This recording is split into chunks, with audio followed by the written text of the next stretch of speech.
Bien, Shalom, bendiciones. Este es el Roe Joseph Vargas, muy contento y agradecido del Padre Eterno que nos concede la oportunidad de poder estar con ustedes de nuevo a través de su computadora para traer nuestro estudio de la serie bíblica de los Evangelios, Mateo, Marcos, Lucas y Juan. Hoy vamos a estar estudiando Mateo capítulo 8 y es un capítulo bastante interesante porque ahora vamos a ver eh, a un Mesías que no solamente vino a predicar y que todo quede en palabras, sino que ahora vamos a ver a un Mesías, eh, si se puede decir, poniendo las palabras en acción. Así que, antes que nada, vamos a hacer una oración para así pedirle al Ruach HaKodesh, del Espíritu de Santidad, que nos ayude y nos conceda en este día el entendimiento para poder entender este capítulo.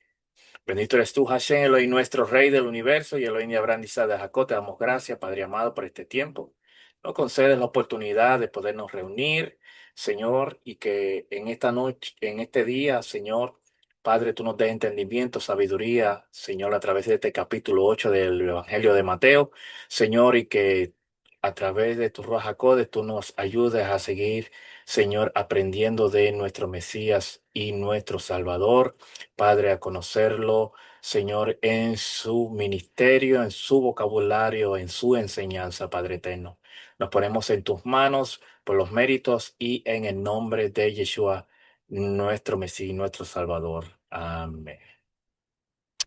Así que gracias a todos por haberse conectado con nosotros, recordando siempre de que si usted no se ha suscrito a nuestro canal de Besorat Tobá en YouTube, le invitamos para que usted se suscriba, le dé a la campanita para que reciba las notificaciones y para que así usted pueda ser parte de nuestro canal, compartir nuestros videos, para que así otros también puedan eh, estudiar estos capítulos o esta serie que estamos estudiando de los evangelios. Hoy vamos a estar estudiando Mateo capítulo 8 y es un capítulo bastante interesante.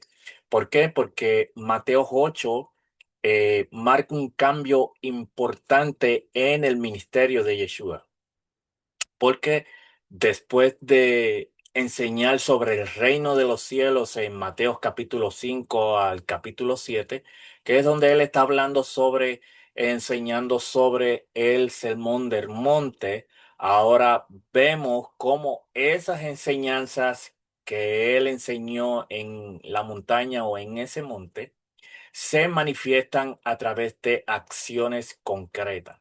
Entonces, el capítulo nos presenta aquí varios temas muy centrales, porque está la limpieza del leproso, la fe del centurión, la autoridad de Yeshua sobre la enfermedad o las enfermedades, la sanidad de la suegra de Pedro, el costo de seguirle y su autoridad sobre el viento, el mar y sobre todo eh, espíritu o entidades espirituales. Entonces, en contexto, Mateo 8 nos muestra que Yeshua no solamente enseña la Torá y el reino, sino que demuestra la autoridad del rey mediante sus obras. La pregunta eh, que atraviesa este capítulo es: ¿quién es realmente Yeshua y qué significa seguir al rey? ¿Quién es realmente Yeshua y qué significa seguir al Rey? Que sin más preámbulo, vamos así a comenzar nuestro estudio, un estudio bastante interesante. Espero que estén repasando estos videos y estos estudios porque son de gran importancia.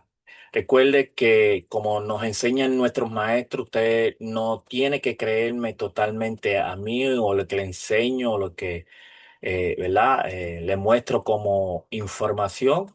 Si no, usted tiene la oportunidad de poder comprobar y validar toda información que se provea a través de estos estudios.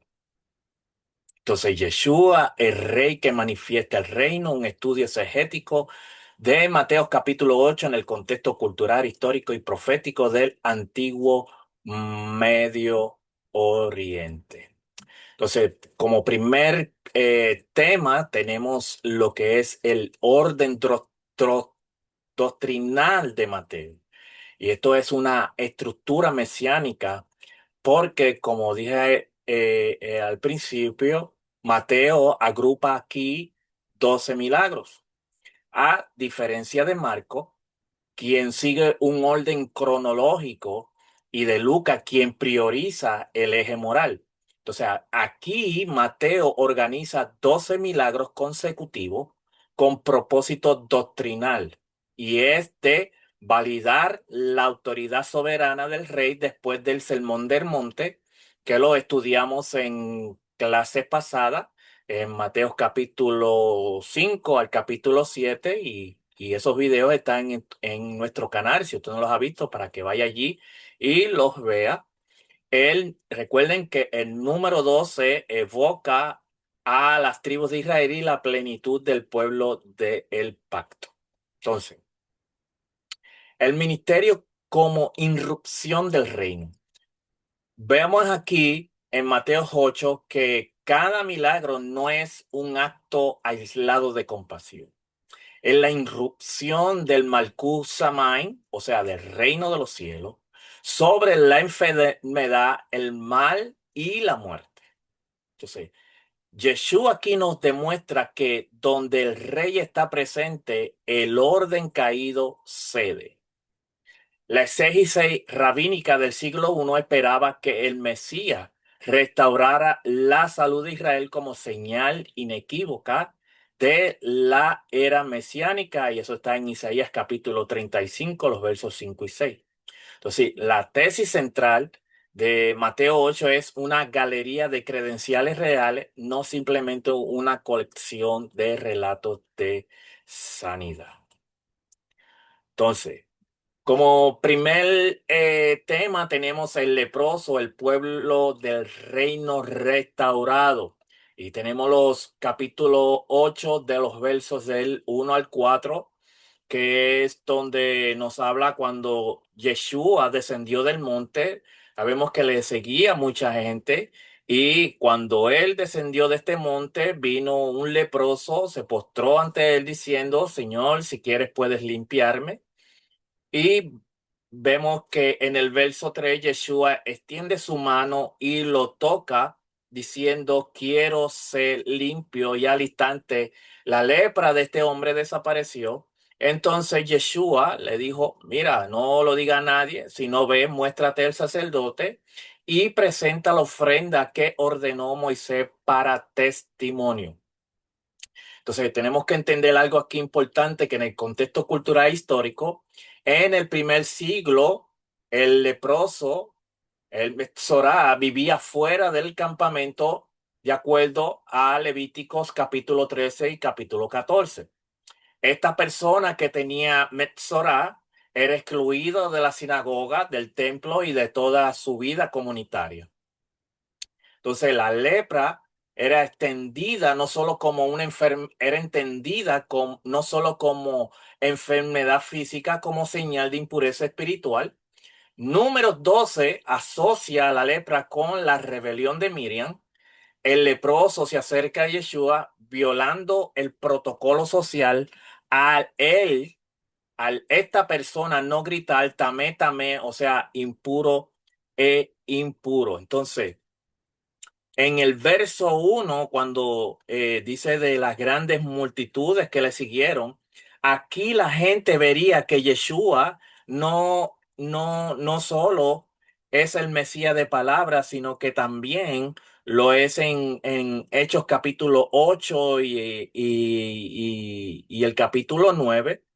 donde los milagros de Yeshua se pueden dividir en tres clases generales, como curaciones, exorcismos, milagros de la naturaleza, siendo así la resurrección de los muertos una subcategoría de estos últimos. Entonces, aquí Mateo se centra en cada uno de estos tipos de milagros como demostración de que el reino de Hashem, de que el reino de Hashem eh, es, ha llegado verdaderamente. Entonces, el exégesis, si quieres, puedes limpiarme, que lo vemos en la expresión en el verso número 2. Pero antes quiero dar un poquito de contexto de esto de la lepra, porque tenemos que entender que la lepra, en una transliteración de la palabra griega lepros, en el mundo antiguo sabemos que la lepra se asociaba con una variedad de enfermedades de la piel y trastornos cutáneos sospechosos. Entonces, el libro de Levítico nos proporciona pautas específicas para el examen y el tratamiento de quienes tenían enfermedades de la piel, y eso usted puede ir, como dice aquí arriba en Levítico capítulo 13, en el capítulo 14, ya que muchos de los trastornos se consideraban altamente contagiosos.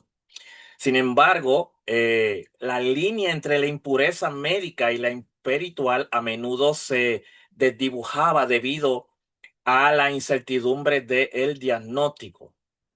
¿Por qué? Porque todos los que tenían lepra debían ser examinados por el Cohen o por el sacerdote, quien después del examen podía declarar a una persona limpia o inmunda.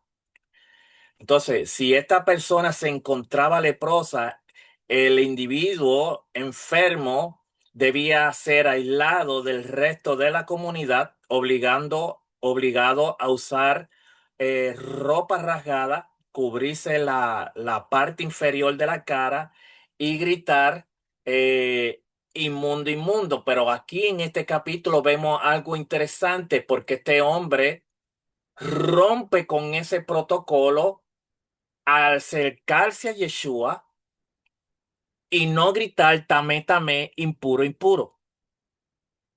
Porque si este hombre declaraba que era tamé, tamé o impuro, impuro, él sabía que podía haber un caos en medio del pueblo y esta persona ser sacada de la comunidad, como dijimos, como vimos, como vemos aquí. Entonces, hay un tratado rabínico, Negaín, distingue dos categorías de dos tipos de lepras cada una, donde describe que la mancha brillante, que es un blanco brillante como la nieve, cuyo segundo tono es el blanco como la cal del templo, o sea, como el yeso. La lepra ascendente, que es blanca como la piel de un huevo, cuyo segundo tono es el blanco como la lana blanca.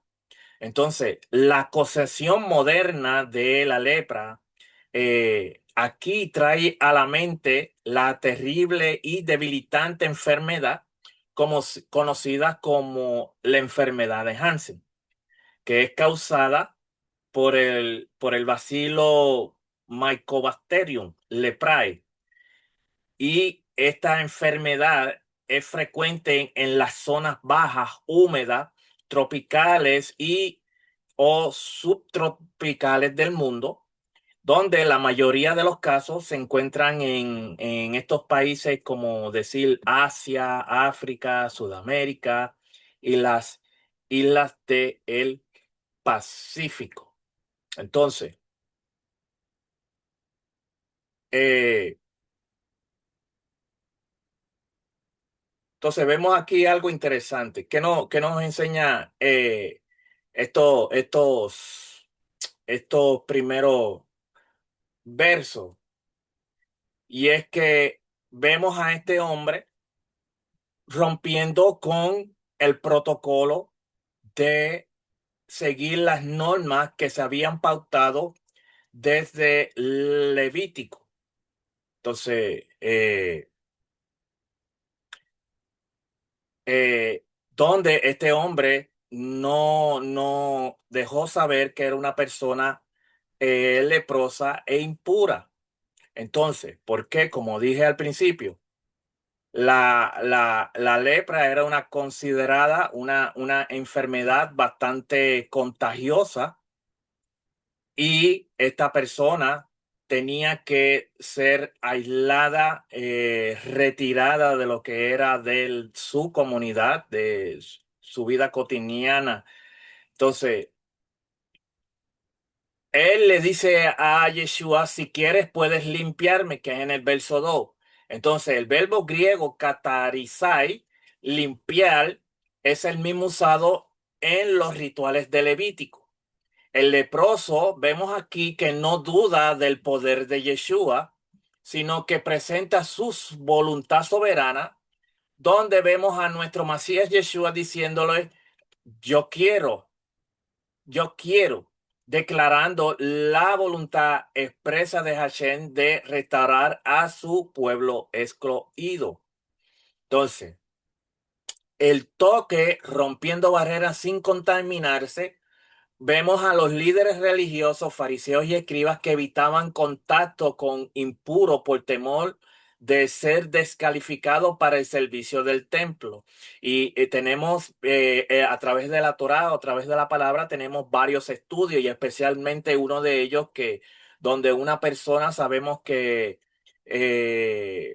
fue agolpeada y estuvo casi moribundo al camino, donde vemos que tanto el sacerdote y el levita pasaron de largo porque el propósito era porque ellos no querían contagiarse, pero vemos luego que el samaritano hace un acto de bondad y justicia donde él coge y se acerca a esta persona para restaurar su condición y quizás de los golpes o de la violencia que había sufrido. Entonces, Yeshua al toca al intoncable. Aquí Yeshua está rompiendo una barrera, porque recuerden que estos leprosos no podían tener contacto con nadie para que esta enfermedad no contagiara. Entonces, eh, Yeshua toca al intocable, no se contamina, sino que transfiere santidad. Y esto demuestra que la fuente de pureza en el Mesías es mayor que cualquier impureza humana. Y eso está en Ageo capítulo 2, 12, 13, donde hay un pleito allí entre Ageo y los faris y los líderes religiosos, en este caso con los sacerdotes. Entonces, en el verso 4 vemos aquí que Yeshua le dice, Yeshua le dice, mira, no lo digas a nadie, sino ve, muéstrate al sacerdote y presenta la ofrenda que ordenó Moisés para testimonio de ello. Entonces, Yeshua, vemos aquí en este en el verso 4 que él no está rechazando la Torá. Recuerde que hemos estudiado que Yeshua no vino a abolir ni a poner fin a la Torá, sino que vino a darle sentido, a cumplirla de acuerdo, ¿verdad? Como el Padre le había dicho a él. Entonces, Yeshua le dice, lo manda a este hombre leproso, lo manda a cumplir con el procedimiento establecido por Moisés, porque él le dice, muéstrate al sacerdote, y sabemos que culturalmente el sacerdote debía examinar al que había tenido Etzara, lepra, afección de la piel, y determinar su estado ritual de acuerdo a como estábamos hablando de Levíticos capítulo 13 y el verso 14.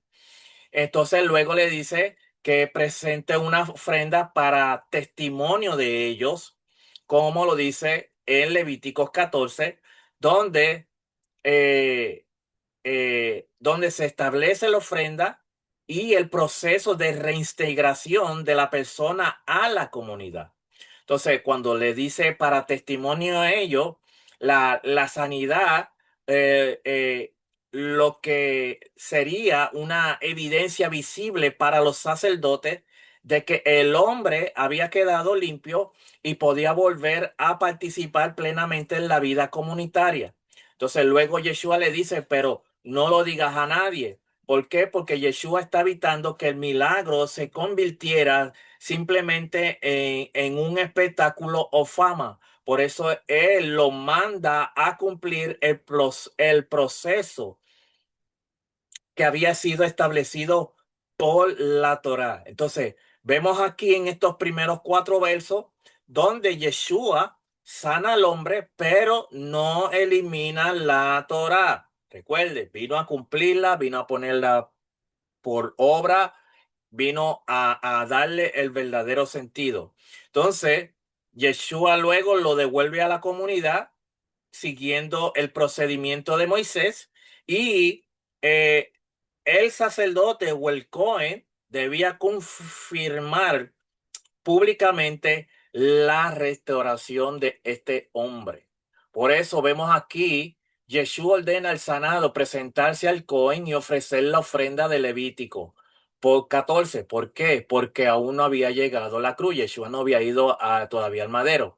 El Mesías respeta el sistema de la Torá en la transición, enseñando que él no viene a destruir, sino a cumplir. Mateo 5:17 proféticamente conecta con Zacarías capítulo 3. Josué, el sumo sacerdote, vestido de vestiduras limpias. Luego tenemos el caso de el centurión. Entonces, el centurión, la fe gentil que sorprende al rey. Entonces, un centurión, sabemos que era un centurión romano, comandaba entre 80 a 100 soldados. Era parte del aparato de ocupación imperial en Galilea, instrumento del poder pagano. Pero, sin embargo, vemos aquí en esta historia a este hombre no entrar al hogar de Yeshua ni exige presencia física. Su comprensión de la autoridad delegada lo distingue de todo Israel. ¿Por qué? Porque él le dice a Yeshua, di la palabra solamente y mi criado sanará. Entonces, vimos que este hombre, centurión, era un oficial militar romano. eh, eh, se, eh, hay pruebas tangibles de que un centurión estuviera destacado en Galilea hasta el año 44 después de Cristo, donde hay excavaciones recientes que revelan una guarnición militar en Capernaum con cuarteles al este de la aldea judía. Las tropas vivían en casas mejores que la población local. Para sorpresa de estos arqueólogos que encontraron estas excavaciones, revelan que estos soldados tenían a su disposición un típico baño romano. Entonces, el verso 5 vemos que nos dice allí que entrando Yeshua en Capernaum vino a él el centurión rogándole. El verso 6, eh, él le dice a Yeshua que su criado está postrado en casa, paralítico, gravemente atormentado. Entonces, las descripciones han llevado a algunos a sugerir que la causa fue la poliomielitis, es decir, la polio, un azote de muchas sociedades antiguas. Entonces, ¿qué nos quiere decir Mateos 8 en el verso 6 especialmente? Porque el griego, en el diccionario griego, describe al criado como paralíticos, o sea, paralizado, afectado de parálisis. Y la palabra terriblemente e intensamente es Deinos, y también sufriendo o siendo atormentado con dolor intenso. Allí tradujeron la palabra como basanizomenos, que es con dolor intenso. Por eso, una tradición bastante literal sería: mi criado está postrado en casa, paralizado y sufriendo terriblemente. La palabra ahí no identifica una enfermedad específica, describe principalmente el estado del hombre, que tenía una parálisis acompañada de un sufrimiento muy fuerte. Entonces, eh, la poliomielitis, según estuve investigando, puede producir parálisis, especialmente cuando afecta las neuronas motoras. Sin embargo, Mateo no proporciona suficientes datos para diagnosticarla retrospectivamente. De hecho, algunos comentaristas han puesto otras posibilidades, porque el dolor intenso no es necesariamente la característica típica de un paralismo común. Se han mencionado enfermedades como tétano, fiebre reumática o otros trastornos neurológicos que podían producir parálisis acompañada de dolor intenso. Por lo tanto, para una clase, o sea, no para una clase, sino que el texto no nos permite saber cuál era la enfermedad exacta de este criado, de este centurión, porque Mateo describe una parálisis grave que estaba acompañada de intenso sufrimiento, donde algunos han propuesto enfermedades como la poliomielitis, pero eso es una hipótesis médica moderna y no una afirmación del texto bíblico. Entonces, aquí Mateo y Lucas dan un detalle interesante. ¿Por qué? Porque hay otros datos importantes. Mateo utiliza pais, que puede significar muchacho, hijo o criado siervo. Lucas, en su relato, es paralelo porque utiliza doulos, que significa claramente esclavo siervo. Además, Lucas dice que este hombre era muy estimado, era muy estimado por el centurión. Era muy estimado por el centurión y estaba cerca de la muerte. Entonces, esto hace que la escena sea todavía más significativa. Un centurión romano tenía una autoridad sobre otro, se preocupa profundamente por un esclavo enfermo y busca a Yeshua para pedir ayuda. Y entonces eso prepara el punto central de Yeshua en Mateo 8. La autoridad, el centurión entiende que así como una orden suya podía ser obedecida sin que él estuviera físicamente presente, Yeshua podía sanar con una palabra. Entonces, en esta historia de este centurión,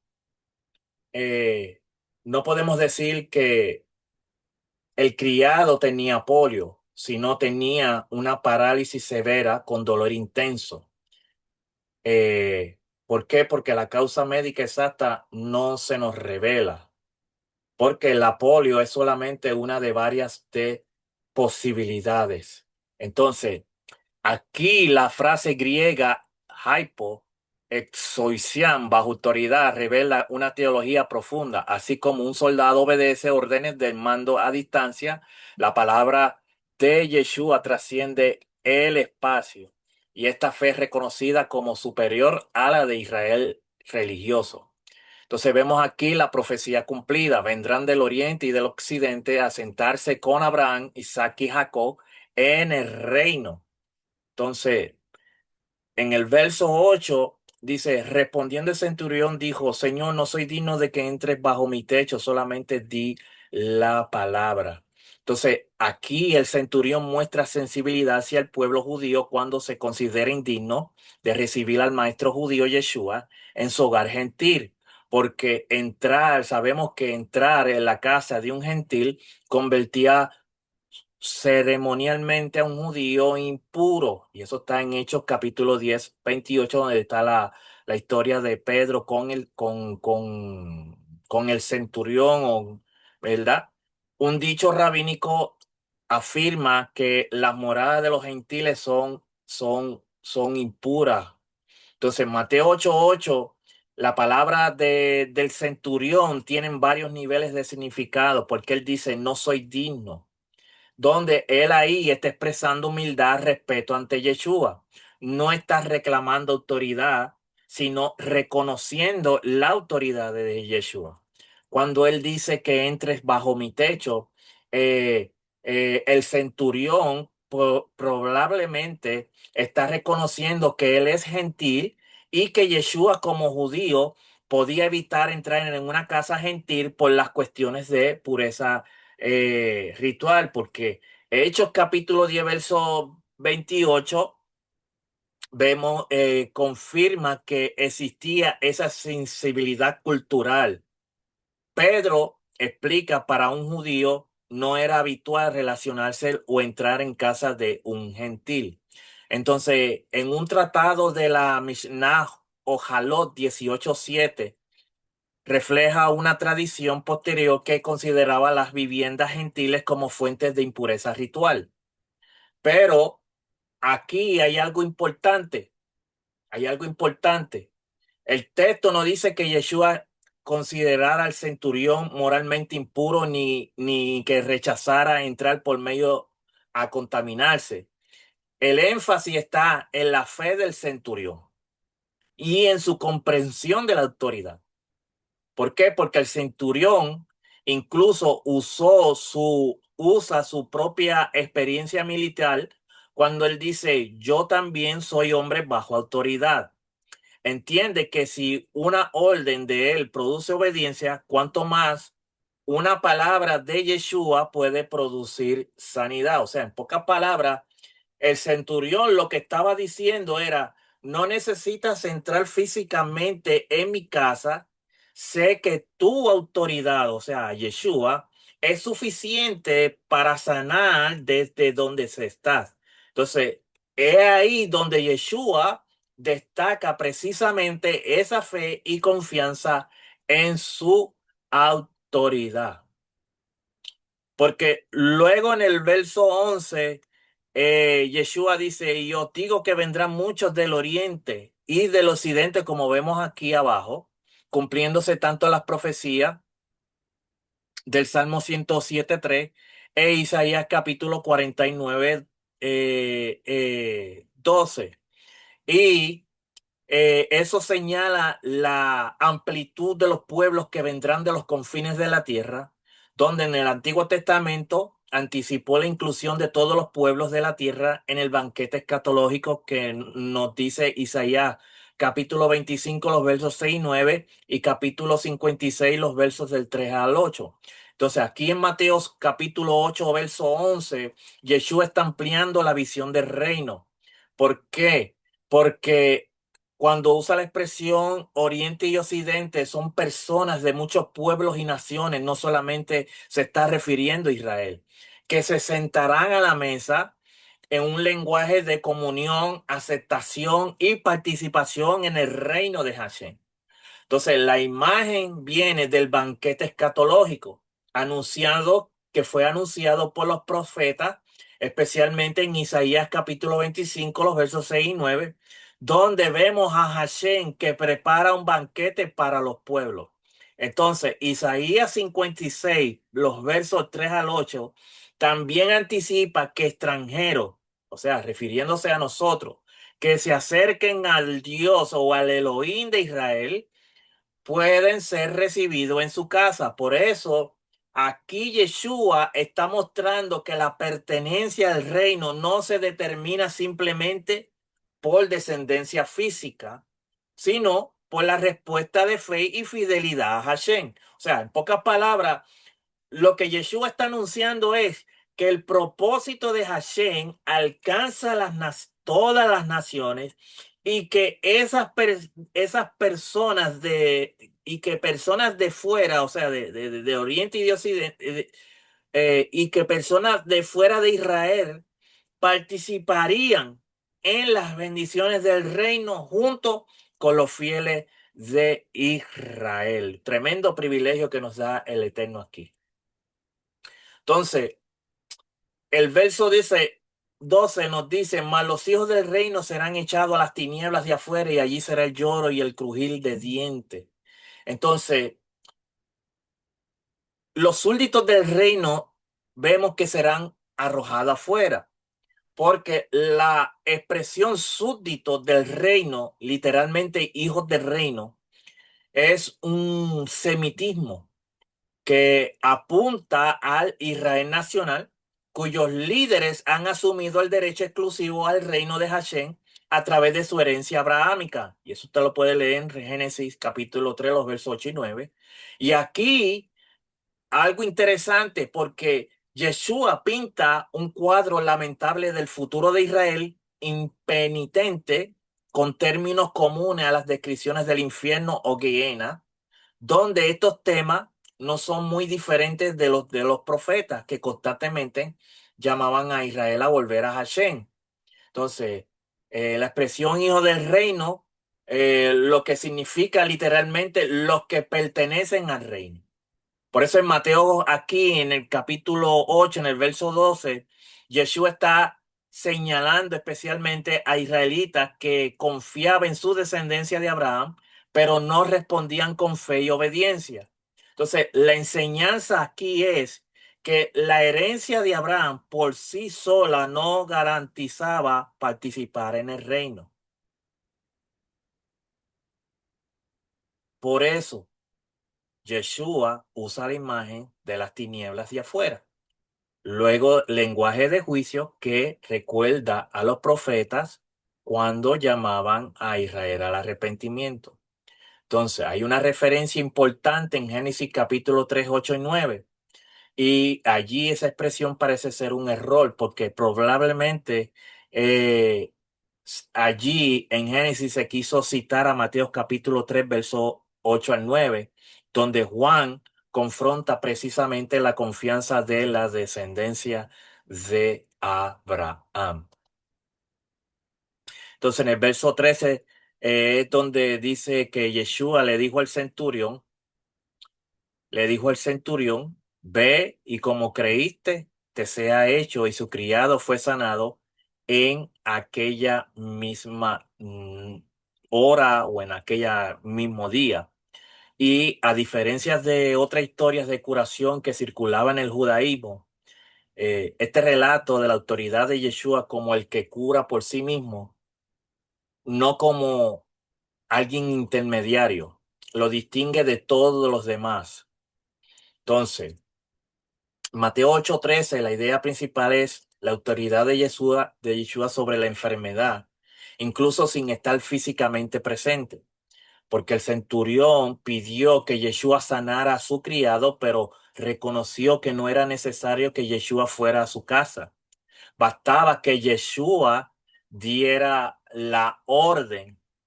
Y entonces vemos en ese verso 13 que Yeshua le responde, ve y como creíste te sea hecho.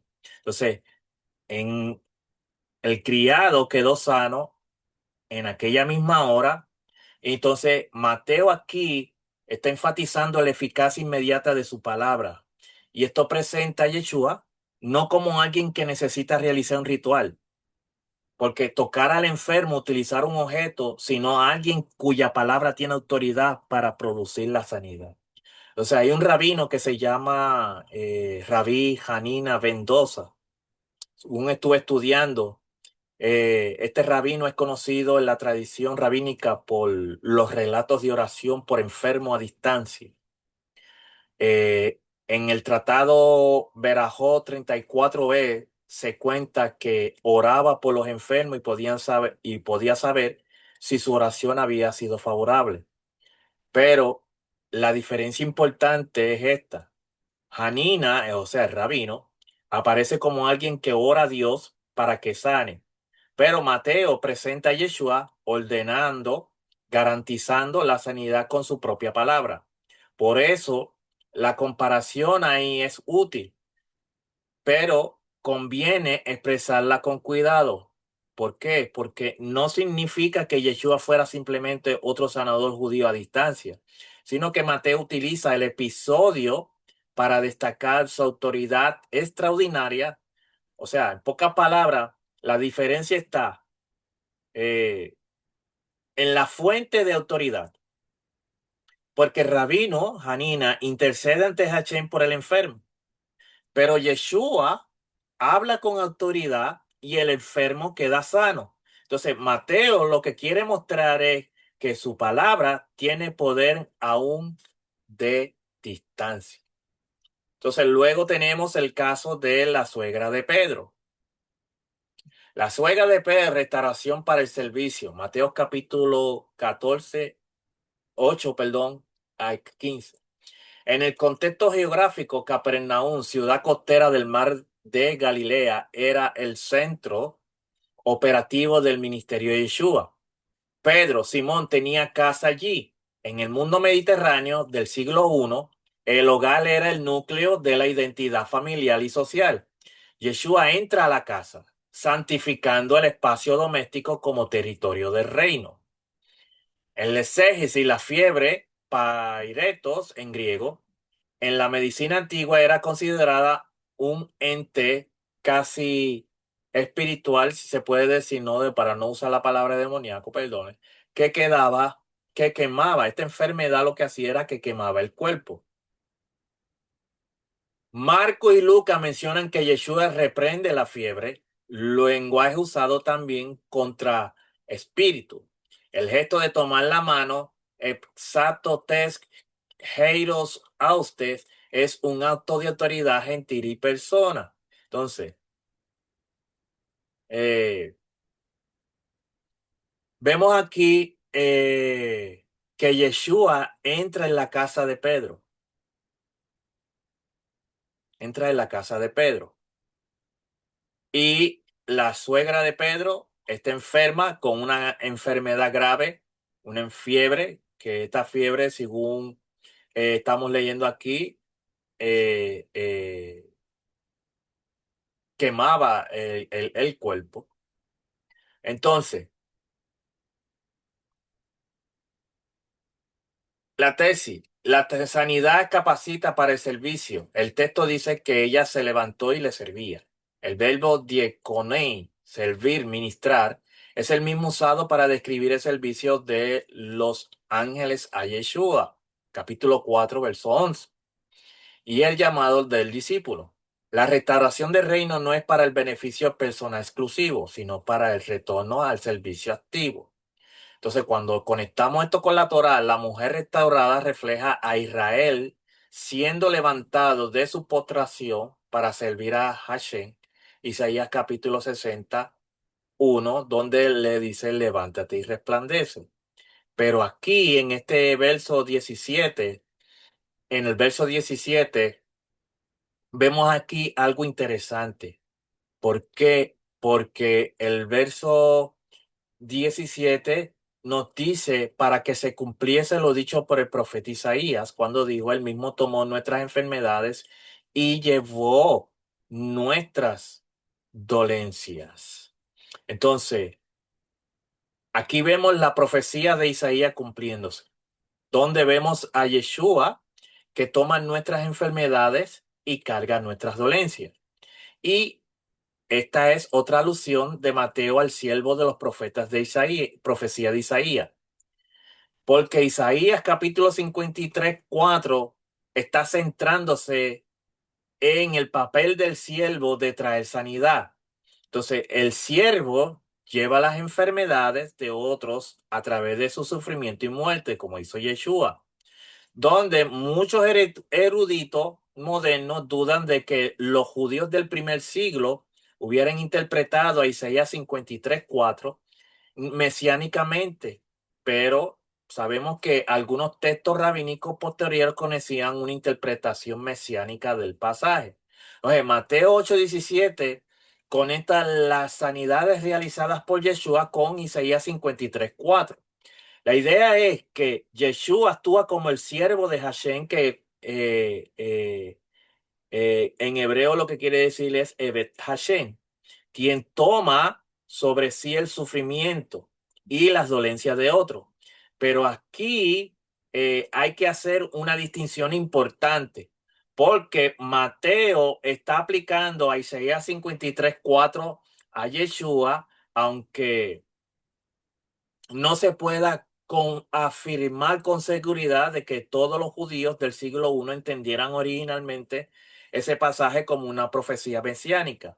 Entonces, Mateo ve las sanidades de Yeshua como una manifestación del papel del siervo de Isaías, donde este siervo lleva las dolencias y las enfermedades con el fin de de traer restauración. Entonces, la profecía de Isaías 53, siervo que carga las dolencias. Él tomó nuestra enfermedad y llevó nuestras dolencias. Mateo 8:17, citando a Isaías 53:4. El siervo sufriente, Bet Hashem. Isaías 53 describe al Eber Hashem, siervo de Hashem, que carga vicariamente con el peso de la humanidad. El hebreo nasá, cargar, y sabal, llevar, implica una carga activa, no pasiva. Yeshua no solo sana, absorbe la condición humana en su propio ser. Entonces, la sanidad como anticipo escatológico. Los milagros de Mateo 8 son señales de la Olam Jabá, era venidera. Hashem prometió en Éxodo 15:26 ser el Señor que sana a Adonai Rofé, que dice allí que si ustedes guardan los mandamientos y los ponen por obra, obedeciéndolo en todo, dice que ninguna de las plagas de que envió sobre Egipto tocaría nuestra morada. Allí presenta a Hashem a Adonai Rofé. Cada sanidad es un destello del futuro donde no habrá más llanto ni dolor, como lo dice Apocalipsis 21:4. Gracia presente, expiación futura. La sanidad en el ministerio terreno de Yeshua es la gracia anticipada de la expiación consumada en la cruz. Hoy vivimos bajo la gracia del poder del reino. La resolución final del pecado y la muerte se completará en su segunda venida. Ahora viene lo que es el costo de seguir al rey, Mateo 8:18 al 22, donde donde vemos allí que Yeshua se ve rodeado de mucha gente, donde él manda pasar al otro lado. Vemos a un escriba, un maestro, que viene y le dice, te seguiré a donde quieras que vaya. Yeshua le responde, las zorras tienen guarida, las aves del cielo nido, mas el Hijo del Hombre no tiene donde recostar su cabeza. Otro de sus discípulos le dice al Señor, permíteme que vaya primero a enterrar a mis padres. Yeshua le responde, sígueme, deja que los muertos se entierren a sus muertos. Entonces, cuando dice un maestro de la ley, se le acerca, aunque los judíos allí tenían un alto porcentaje de la población capacitada en los rudimentos de la lectura y la escritura, solo un pequeño segmento de la gente trabajaba regularmente con materiales de escritura y aún menos tenían acceso a libros o a escritura. Por lo tanto, las habilidades allí de escribir y leer eran muy valoradas. En todo el mundo antiguo surgió también una clase de personas llamadas escribas, que en el griego son llamados gramateus, que eran personas capacitadas en la lectura, la escritura y la transcripción. Pero debido a la importancia de ese oficio, su papel a menudo iba mucho más allá de las simples habilidades secretariales para incluir la enseñanza, la interpretación y la regulación de las leyes que se encontraban en los documentos oficiales.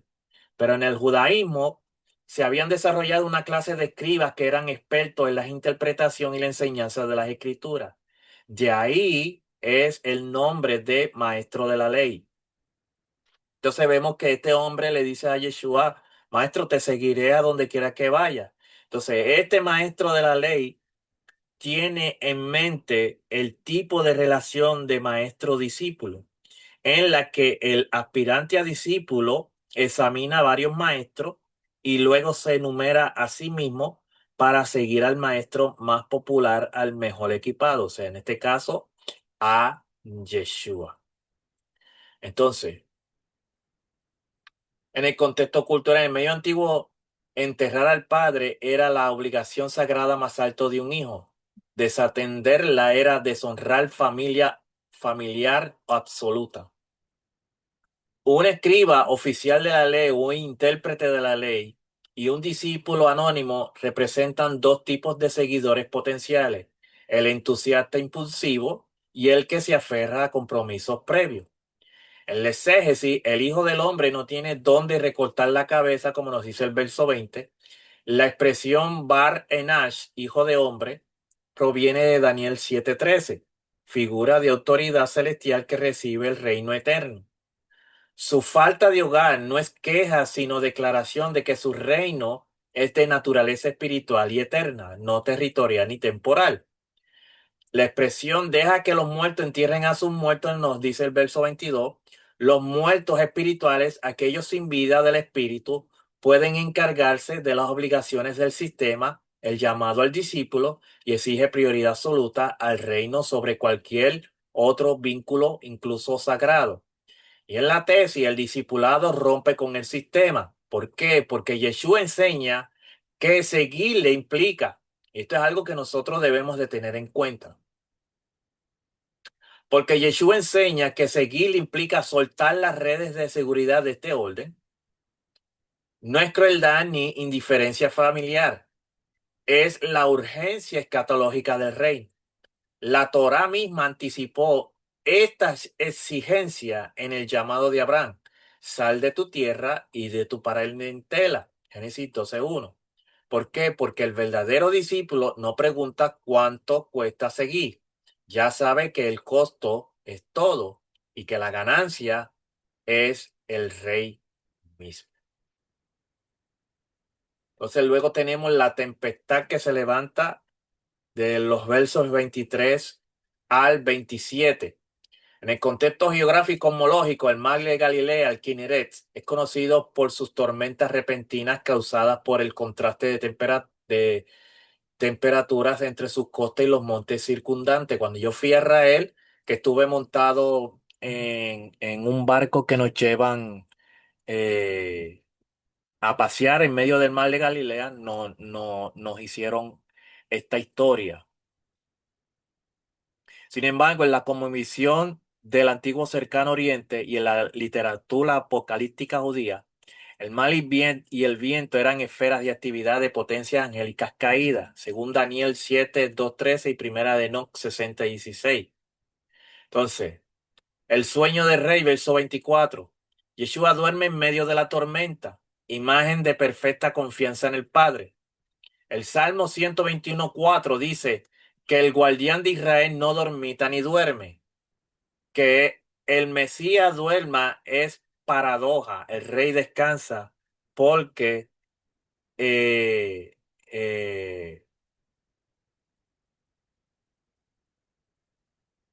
eh, porque el reino de Hashem es seguro. Entonces, verso 26, la expresión epitemesen. El verbo reprender es el mismo usado en expulsar eh, espíritu o demonio, como lo tradujo el capítulo. Yeshua no solo calma la naturaleza, desautoriza las fuerzas espirituales que se oponen al avance del reino, tal como Hashem reprendió el mal rojo en el Salmo 106:9 y al caos primordial en Job capítulo 38, eh, 38:11. Pero reprender también puede indicar que Yeshua es capaz de comandar incluso a las fuerzas de la naturaleza, de la misma manera que Hashem reprende al mal, eh, dejando ver una demostración de su control soberano sobre toda la naturaleza. Cuando Yeshua les dice, hombres de poca fe, oligopistos, no es ausencia total de fe, sino fe insuficientemente aplicada. los discípulos creyeron en Yeshua como maestro, pero aún no habían asimilado que el creador del mal está en la barca. La pregunta, ¿quién es este? Es el corazón teológico del capítulo. Por eso dije al principio que nosotros a través de este capítulo íbamos a contestar la pregunta de quién era realmente Yeshua y qué significaba seguir al rey. Entonces luego tenemos el caso de las dos muchachos que estaban eh, poseídos o eran atormentados. El encuentro en Gadara, Legión frente al rey. Mateo 8, 28, 28 al 34. En el contexto geográfico, la Decápoli, Gadara o Gerasa, según manuscrito, pertenecía a la región de la Decápolis, una confederación de 10 ciudades, helenística al oriente del Jordán, habitada mayormente por gentiles. Su cultura era romana griega, por eso la presencia de cerdos, animales impuros para el judío, pero criados comercialmente bajo dominio romano. Yeshua cruza el mar deliberadamente para entrar en territorio impuro, señal de que el reino no tiene fronteras étnicas. Entonces, Lesegis y Legión, el conflicto entre la opresión y la autoridad restauradora de Yeshua. Una legión romana constaba de 6.000 soldados.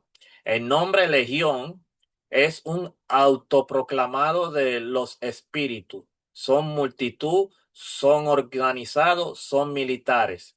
El lenguaje ahí es deliberado. El verdadero imperio que oprime a los hombres es espiritual. Y Yeshua lo desbarata con una sola palabra. Y estas entidades, vemos aquí en estos versos que se postran ante él, como en el verso 29, y le pregunta si has venido a atormentarlo antes de tiempo. Que estos entes espirituales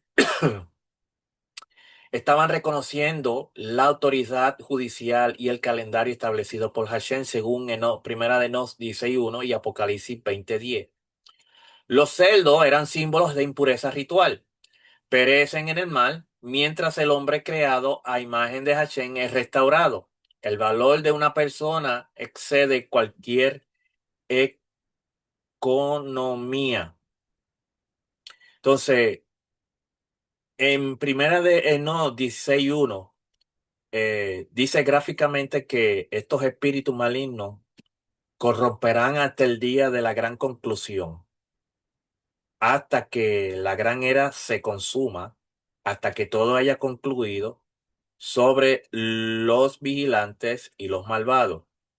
Entonces, vemos aquí que estas entes, le preguntan si Yeshua ha venido a atormentarlo antes de que llegue ese tiempo. Entonces, estas personas a distancia, o estos muchachos a cierta distancia, estaban pastando una gran manada de cerdos. ¿Por qué? Porque a la orilla oriental del mar de Galilea era una región gentil. Y nosotros sabemos que los judíos no criaban cerdo, ya que eran considerados impuros de acuerdo a Levíticos 11:7 y Deuteronomio 14:8. Entonces, el rechazo vemos en el verso 34 que dice, y toda la ciudad salió al encuentro de Yeshua, y cuando le vieron le rogaron que se fuera de su contorno. Entonces, vemos que todo el pueblo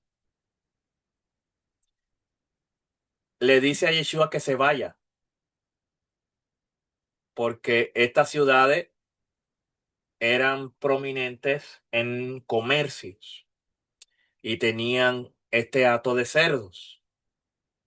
Entonces, Yeshua hace un milagro, libera a estas dos personas y vemos que allí Yeshua dio testimonio a los gentiles de esa región, pero hay una terrible perversión de valores, porque estas personas, en vez de alegrarse por la liberación y la restauración de estos dos seres humanos, los habitantes del pueblo se pusieron a llorar por los cerdos.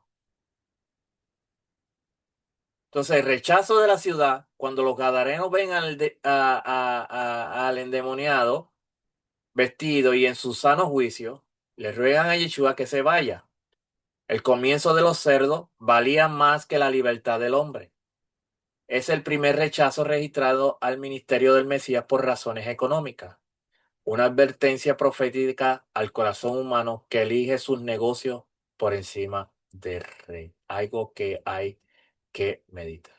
Entonces, el choque de dos mundos, el reino versus el imperio romano, conquista y poder, opresión fiscal, culto al César, reino de Dios, servicio y liberación gratuita, adoración a Hashem, adoración, paz por Shalom. Mateo 8 no es políticamente neutro. El centurión romano, la región de la Decápolis, los cerdos, símbolo del ejército romano, el emblema de Legión 10, Frentesis era un jabalí, y el título Hijo de Hombre de Daniel 7 forman un relato de resistencia mesiánica no voluntaria. Yeshua no combate el imperio con espada, sino con autoridad espiritual. El verdadero libertador de Israel no es un celote, sino el ungido o el Mashiach de Hashem. Entonces, cuando traemos esto con conexión con la Torá y los profetas, vemos aquí un cumplimiento profético, porque Levíticos 13, capítulo 14, donde vemos la purificación del leproso, Yeshua cumple, trasciende el ritual de purificación al tocar directamente al leproso. Su santidad transmite pureza en lugar de recibir impureza, cumpliendo Ageo 2, 12, 13 al invertir. Isaías 49, 12 y 63, las naciones del reino, al reino, el centurión gentil anticipa el ingreso de las naciones al pacto de Abraham. Hashem prometió que su luz atraería a pueblos del oriente y occidente. Yeshua lo activa en tiempo real, que es lo que está sucediendo aquí en Mateos 8. Zacarías 12 y Ezequiel 37 en la restauración de Israel. Las sanidades colectivas de Mateo 8 prefiguran la restauración nacional de Israel prometida. Huesos secos cobran vida, el pueblo disperso reunido bajo su único pastor rey. El Salmo 29 y Job 38, soberanía sobre la creación. Hashem declaró su dominio sobre el mal en la creación al reprender la tempestad. Yeshua ejerce la misma prerrogativa divina que el Padre, re- revelando su identidad mesiánica y divina. Llamado a la acción, vivir bajo su autoridad, aplicación. No es una fe de milagro, es una fe de sujeción al rey. Sujétalo bajo su pureza. Con el centurión reconoce que la exousia, autoridad de Yeshua, opera sobre toda circunstancia. La fe que transforma no busca experiencia, obedece la palabra del rey y descansa en su soberanía. Número 2, deja que la sanidad te lleve al servicio. Como la suegra de Pedro, toda restauración que recibe del rey es para ser devuelta en servicio. El sano sirve, el libre libera, el perdonado perdona. Esto es el ciclo del reino. No negocies al rey por tus cerdos. Los gadarenos eligieron su economía. Examina qué cerdo, entre paréntesis, sistemas impuros, comodidades, miedos, te impiden dar la bienvenida al rey en tu territorio. El reino ya está aquí. ¿Lo recibes? Mateo 8 nos llama a no admirar los milagros de Yeshua, sino a vivir bajo su autoridad como ciudadanos del reino, transformados, enviados y libres. Recuerde suscribirse a nuestro canal de Besorá Tobá en youtube.com. Dele a la campanita, compartan nuestros videos, denle like y ayúdanos a promover nuestro canal. Así que gracias a todos. Por compartir con nosotros en esta clase de este Evangelio de Mateo capítulo 8 y recuerden suscribirse a nuestro canal. Será hasta la próxima. Shalom a todos.